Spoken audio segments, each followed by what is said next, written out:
So hello friends, welcome to my YouTube channel. তো আজকে যে জিনিসটা বিষয়ে কথা বলতে চলেছি সেটা হচ্ছে এটিএম, আইটিএম আর ওটিএম।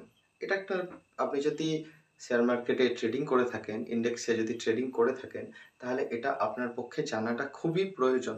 এটা একটা বেসিক জিনিস, এটা একটা বলতে গেলে খুবই একটা সহজ জিনিস। ক্লাস 5-6 ছেলের লেখাপড়া যতটা সহজ, তার থেকেও সহজ জিনিস হচ্ছে এই জিনিসটা। কিন্তু বেসিক এটা যদি আপনি না বোঝেন, তাহলে আপনার কাছে এটা, আপনি যখন প্রথম দেখবেন এ বাবা এটা কি জিনিস, তখন আপনার কাছে পাহাড় সমান মনে হবে। কিন্তু জানার পর আপনার মনে হবে কোনো ব্যাপারই না, এটা কোনো রকেট সায়েন্স না। আমি কথা দিচ্ছি, ভিডিওটা পুরো দেখুন। দেখার পরে আপনার যদি মনে হয় যে না বুঝতে পারিনি, তাহলে আপনি আমাকে কমেন্ট করে বলতে পারেন। আমি আর একটা ভিডিও ডিটেলসে এর থেকেও যতটা পারবো, আপনি যেখানে বুঝতে অসুবিধা হবে সেই জায়গাটা আমি আরও একটু ক্ল্যারিফাই করার চেষ্টা করব। তো আমার পক্ষ থেকে আমি যতটা পারছি সহজ করে বলার চেষ্টা করছি। জিনিসটা খুবই সহজ জিনিস, একটু সময় নিয়ে দেখবেন জিনিসটা পুরোপুরি ক্লিয়ার হয়ে যাবে। তো চলুন দেখা যাক। হ্যাঁ, তো প্রথমে বললাম যে আজকে ভিডিওটার টপিক হচ্ছে in the money, at the money আর আউট অফ দ্য মানি। এই জিনিসটা কি হয়, উদাহরণস্বরূপ আমি যদি প্রথমে, এখন যদি আমি একটা ব্যাংক নিফটিকেই উদাহরণস্বরূপ ধরে নিই, আপনি যখন ট্রেড করবেন তখন আপনি ব্যাংক নিফটি, ফিন নিফটি এগুলো নিয়ে আপনি ট্রেড করেন। ইন্ডেক্সের কথা বলছি।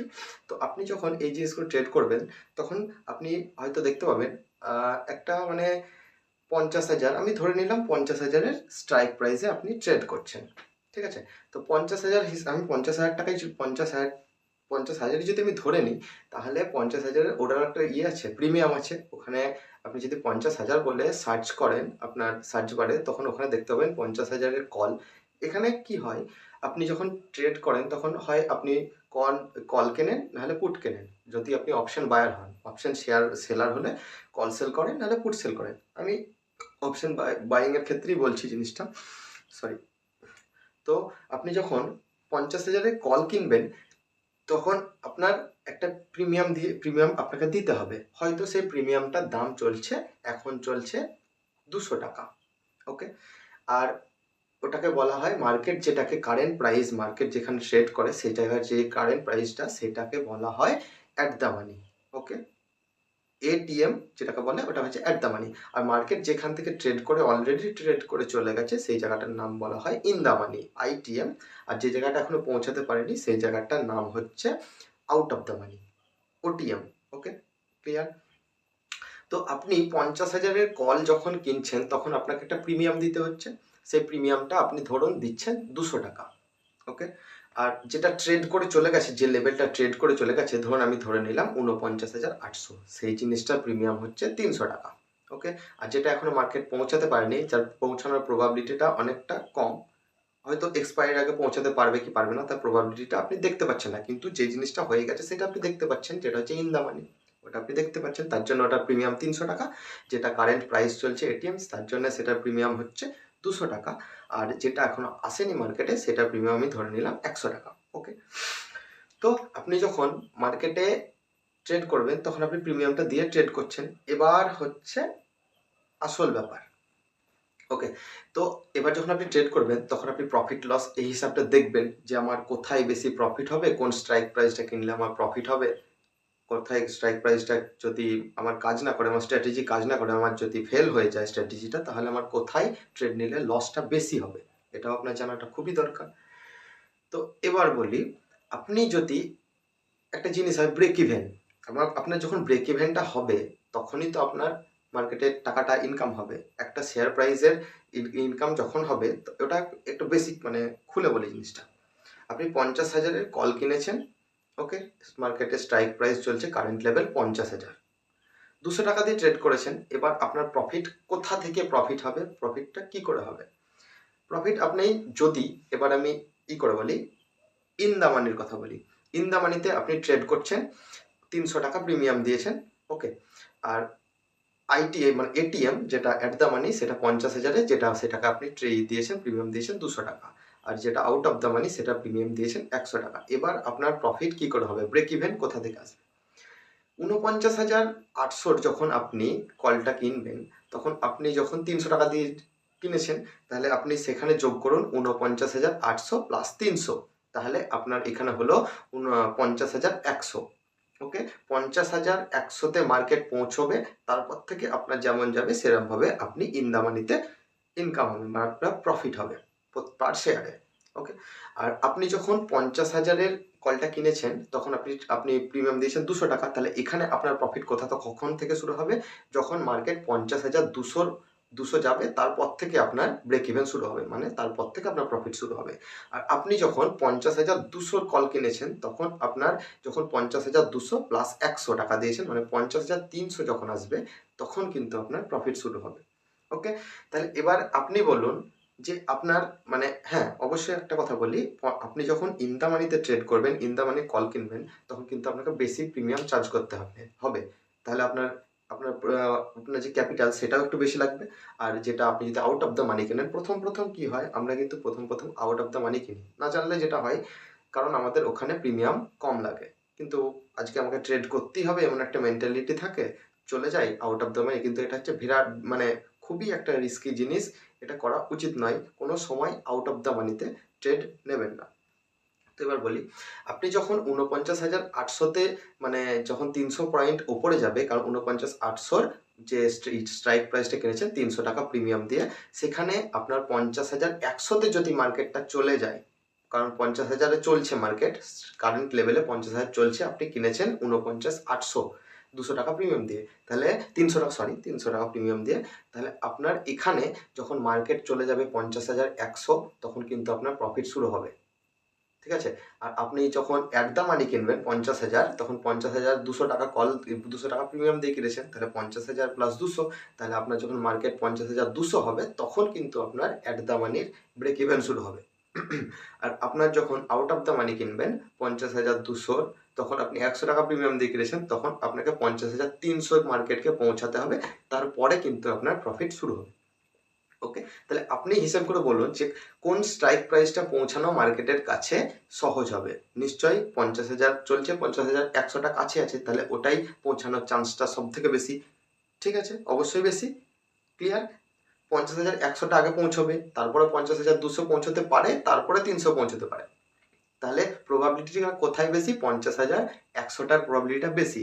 তাহলে আপনার যদি এখানে হ্যাঁ, অবশ্যই আপনাকে একটু বেশি প্রিমিয়াম চার্জ করবে মার্কেট, সেটা ঠিক, কিন্তু আপনার যে প্রফিট হওয়ার চান্স যেখানে বেশি থাকে সেখানে সেটা হচ্ছে আউট অফ ইন দ্য মানি, যেটা মার্কেট অলরেডি ট্রেড করে চলে গেছে। সবসময় এটা চেষ্টা করবেন যেন মার্কেটে সবসময় মানে ইন দ্য মানির কল কেনার সবসময় চেষ্টা করবেন, আউট অফ দ্য মানি। লোকে কি করে 100 টাকা 150 টাকা 200 টাকাতেও কিন্তু কল কেনা যায়, সেটা হতে পারে এক্সপায়ারের দিন আপনি যদি দেখেন তাহলে দেখবেন 100 টাকাতেও একটা লট কিনতে পাওয়া যাচ্ছে। ওই জিনিসটা করবেন না, মানে far out of the money, মানে অনেক দূর, যেটা ধরুন আমি বললাম 50,000 200 কল কিনেছেন, ওখানে ধরুন 50,500 যদি চলে যান, তাহলে আপনি ওখানে দেখতে পাবেন যে 100 টাকা বলছি 50,200 কলটা, সেখানে হয়তো দেখতে পাবেন 10 টাকা চলছে। এই লোভে পড়ে কোনো সময় ওই আউট অফ দ্য মানির কল মানে far out of the money এরকম কিনতে যাবেন না। খুব বেশি হলে 100, খুব বেশি হলে আমি বলবো যে যাবেনই না। সবসময় চেষ্টা করবেন ইন দ্য মানি কেনার, যদি না পসিবল হয় তাহলে আপনি অ্যাট দ্য মানিতেই সবসময় ট্রেড করবেন। বুঝতে কোনো অসুবিধা আছে? যদি অসুবিধা হয় তাহলে প্লিজ একটা কমেন্ট করে জানাবেন কোথায় আপনার অসুবিধা হয়েছে। আমি জিনিসটা একটু মানে ডিটেলসটা পুরোটা একটু ছোট করে বলে দিই। আপনি যদি ইন দ্য মানি কেনেন, যে প্রিমিয়ামটা দিয়ে কিনবেন সেটাই হচ্ছে আপনার ব্রেক ইভেন, মানে যে স্ট্রাইক প্রাইস প্লাস প্রিমিয়াম, তারপর থেকে যেটা হবে সেটা হচ্ছে ইন দ্য মানির ক্ষেত্রে হয়ে যাবে। তাহলে ইন দ্য মানির ক্ষেত্রে আপনার প্রফিট হওয়ার চান্সটা একটু প্রবাবিলিটিটা একটু বেশি থাকে, কারণ অ্যাট দ্য মানি থেকে ধরুন 100 পয়েন্ট যদি ওপরে চলে যায় তাহলে কিন্তু আপনি ওখান থেকে প্রফিটটা হওয়ার চান্স থাকে। কারণ আপনি যখন আউট অফ দ্য মানি কিনবেন তখন ওটা তো অনেক দূরে আছে, ওটা তো পৌঁছানোর চান্স প্রচুর দূরে, তাই না? তাহলে আপনি নিজেও বুদ্ধিমান, আপনি বুঝতে পারবেন যে এখানে ইন দ্য মানির কাজ কতটা। এটাকেই বলে ইন দ্য মানি, যেটা হচ্ছে একটু প্রিমিয়াম চার্জ বেশি করে, কিন্তু আউট আর ইন দ্য মানিতে আপনি যখন ট্রেড করবেন তখন একটু মিডিয়াম চার্জ পড়বে, আপনার রিস্কটাও একটু থাকবে। আর আউট অফ দ্য মানি ওটা ভুলে যান, ওটা কোনো সময় দেখতে যাবেন না। যদি আপনি প্রথম ট্রেড করছেন অবশ্যই অপশন বাইং করবেন, প্রথম যখন আপনি অপশন ট্রেডিং করবেন, কারণ করাটাই উচিত। কারণ অপশন সেলিংয়ে বেশিরভাগ মানুষ সবসময় প্রফিট করে, কিন্তু আপনি যদি না বুঝে না শুনে অপশন সেলিং করতে যান তাহলে কিন্তু আপনার পুরো ক্যাপিটাল শেষ হয়ে যেতে পারে। ওকে, তো আপনি প্রথমে অপশন বাইংই করছেন, অবশ্যই ভালো কথা, কিন্তু সবসময় অপশন বাইংয়ের ক্ষেত্রে সবসময় চেষ্টা করবেন যেটা আপনার ইন দ্য মানি থাকবে সেটা সবসময় নেওয়ার। ওকে, এতটা ক্লিয়ার? তো এটাই বলবো যে আপনি যখন ট্রেডিং করবেন, আরেকটা কথা বলি, আপনি যখন ট্রেডিং করবেন বা এগুলো শেখার পরে হয়তো আমার ভিডিও দেখে বা আরও যাদের ভিডিও দেখে আপনি প্রথম এসে শিখবেন জিনিসগুলো কি, জিনিসগুলো আপনার কাছে যখন ক্লিয়ার হতে লাগবে, যে এই ভিডিও দেখার পরেই আপনি ডাইরেক্ট মার্কেটে ঢুকে যাবেন না। ঠিক আছে? ডাইরেক্ট মার্কেট ঢুকে সব ধরুন বুঝে নিলেন, ভিডিওটা দেখে বুঝে নিলেন বা কারোর ভিডিও দেখে আপনি বুঝে নিলেন যে হ্যাঁ, এটিএম এটা, ওটিএম ওটা, out of the money, in the মানি সব বুঝে নিলেন আপনি। বোঝার পরে হ্যাঁ, আমি বুঝে গেছি, আমি ডাইরেক্ট এবার ঢুকে যাই। এটা একটা রিকোয়েস্ট করব যেন খবরদার এরকম জিনিসগুলো করবেন না। যদি প্রথম আপনি বিগিনার হন, প্রথম মার্কেটে এসেছেন, যদি মার্কেটে প্রথম ট্রেড করছেন, ওকে? তাহলে আপনি কি করবেন?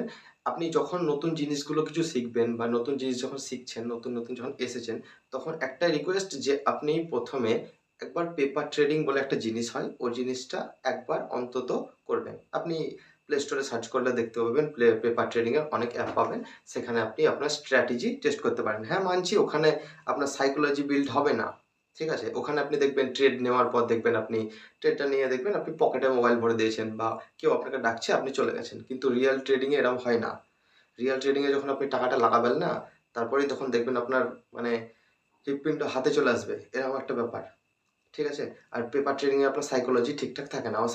ও চলছে না চলছে এরকম একটা মনে হয়। তবুও আমি বলব যে নিজের সাইকোলজিটা যেন, সাইকোলজি ঠিক হোক না হোক, আপনি ১ম এ আপনার স্ট্র্যাটেজি যেগুলো আছে, আপনি যে নতুন জিনিস যেগুলো শিখছেন, সেগুলো যখন টেস্ট করবেন, সেগুলো কোনো সময় রিয়াল মানি লাগিয়ে টেস্ট করবেন না। সেগুলো সবসময় ১ম এ একবার চেষ্টা করবেন পেপার ট্রেডিং এ করার। তারপরে আপনি সেটাকে যখন আপনার দেখবেন অ্যাকুরেসিটা 60% 70% আপনার কোনো একটা স্ট্র্যাটেজির হয়ে গেছে, বা আপনি নতুন জিনিস বোঝার পর জিনিসটা যখন দেখবেন পেপার ট্রেডিং এ হ্যাঁ, এটা আমার ঠিকঠাক হয়ে গেছে, আমি ঠিকঠাক বুঝে নিয়েছি, তখন আপনি রিয়াল মানি লাগিয়ে মার্কেটে ট্রেড করবেন। তার আগে করবেন না। হাতটা পোড়াবেন না। অবশ্যই এটা বলবো, আপনি আগে ১ম এ একবার হলেও ১ মাস ২ মাস হলেও আপনি পেপার ট্রেডিংটা ১ম এ করবেন। তারপরে আপনার রিয়াল মানি ৫,০০০ ১০,০০০ নিয়ে আপনি ট্রেড করবেন। ওকে? তো আপনাদের যদি এটিএম, আইটিএম, ওটিএম যেটা আমি বললাম সেটা যদি কারোর কোনো বুঝতে অসুবিধা হয় তো প্লিজ আমাকে একটা কমেন্ট করবেন। ঠিক আছে? আমি আরো ক্লারিফাই করার চেষ্টা করব জিনিসটা।